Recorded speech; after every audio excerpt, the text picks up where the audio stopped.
आहे आपली संस्कृतची ॲक्टिव्हिटी मम दिनचर्या। तर आता ह्याच्यामध्ये मल्टिपल गोष्टी आपल्याला शिकायला मिळतात। पहिले तर षष्टी विभक्तीचा वापर केलाय। अरुणस्य दिनचर्या म्हणजे एका मुलाची दिनचर्या आहे वर्सेस आपली दिनचर्या, असं मम दिनचर्या किंवा साईशा या दिनचर्या। म्हणजे जे शब्द आहेत आपले, अरुण हा पुल्लिंगी शब्द आहे, त्याचं षष्टी विभक्ती कशी चालते आणि बालिकासारखं साईशा या शब्दाची षष्टीची विभक्ती कशी चालली आहे। तर साईशा या दिनचर्या आणि इथे अरुणस्य दिनचर्या, हे आपल्याला एक गोष्ट शिकायला मिळाली की षष्टीची विभक्ती पुल्लिंगी शब्दाची आणि स्त्रीलिंगी शब्दाची। त्याच्यानंतर नेक्स्ट आपल्याला इथे शिकायला मिळते की आपल्याला समय, संस्कृतमध्ये समय कसं बोलायचं, किती वाजले कसं बोलायचं, याचा आपण ऑलरेडी एक व्हिडिओ केलेला आहे। तो व्हिडिओ तुम्ही बघा, म्हणजे त्यातून तुम्हाला कळेल की आपण कसं बोलतो। आणि दुसरी गोष्ट कळली आहे की तो बालक, म्हणजे आपण त्या बालकाबद्दल जेव्हा बोलतो तेव्हा एषः वापरतो, पहिली गोष्ट। आणि दुसरी गोष्ट की आपण तृतीय म्हणजे तिसऱ्या कोणाबद्दल तरी बोलतोय ना, माझ्याबद्दल ना तुझ्याबद्दल, थर्ड पर्सन बद्दल, तर आपण त्याच्यासाठी हा जो आहे त्याला म्हटलं जातं प्रथम पुरुष। मग प्रथम पुरुषचं वर्तमान काळ जे आहे म्हणजे लोट लकारमध्ये त्याला ती, तहा, अंती हे त्याच्यासाठी प्रत्यय लागतात। आता इथे प्रथम पुरुषचं लोट लकारचं एकवचन आहे, त्यामुळे सगळीकडे आपल्याला ती प्रत्यय लागलाय। व्हेअर इथे आपण स्वतःबद्दल सांगतोय, म्हणजे हा काय आहे, उत्तम पुरुष आहे। उत्तम पुरुषमध्ये आपण काय लागतो, मी, वहा, महा लागतं। आता इथे एकवचन आहे उत्तम पुरुषचं, म्हणजे सगळीकडे मी लागला आहे क्रियापदाला, म्हणजे धातूला क्रियापदाच्या। तर अशा प्रकारे आता आपण बघूया। पहिले या अरुणची दिनचर्या दिली आहे।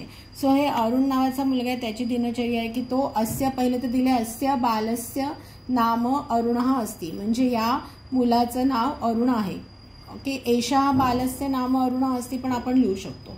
मग आता एषः प्रातः पंचवादने जागर्ति, म्हणजे पंचवादने म्हणजे 5 वाजता, म्हणजे इथे कसं वादने ही सप्तमी विभक्ती वापरली, तर एषः प्रातः पंचवादने जागर्ति। एषः बालकः सार्ध सप्तवादने विद्यालयं गच्छति, म्हणजे 7:30ला हा शाळेत जातो। एषः बालः सपाद द्विवादने विद्यालयात गृहम आगच्छति। मग आता विद्यालयात म्हणजे विद्यालयातून, पंचमी विभक्ती वापरली आहे, विद्यालयातून घरी येतो। इथे द्वितीय वापरली कारण विद्यालयात जातो।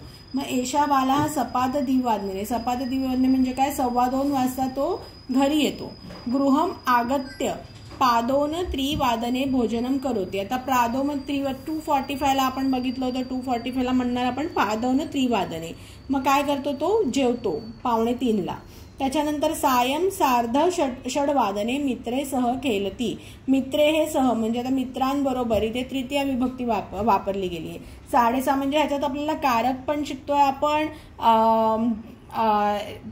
प्रथमा आणि उत्तम पुरुषसाठी धातूला काय रूप वापरली ते पण शिकतोय, समय पण शिकतोय। अशा वेगवेगळ्या गोष्टी आपल्याला ह्याच्यात शिकायला मिळत आहेत।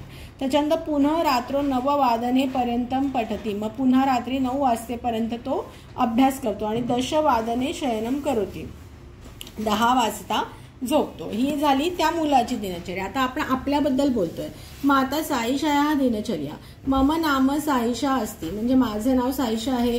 अहम प्रातः षड्वादने उत्तिष्ठामि, आता इथे अहम आहे म्हणून उत्तिष्ठामि येतंय, म्हणजे मी सकाळी 6 वाजता उठते। अहम सप्तवादने विद्यालयं गच्छामि, म्हणजे मी 7 वाजता शाळेत जाते। अहम सार्ध 12 वादने गृहम आगच्छामि, म्हणजे मी 12:30 वाजता कुठे येते, मी घरी येते।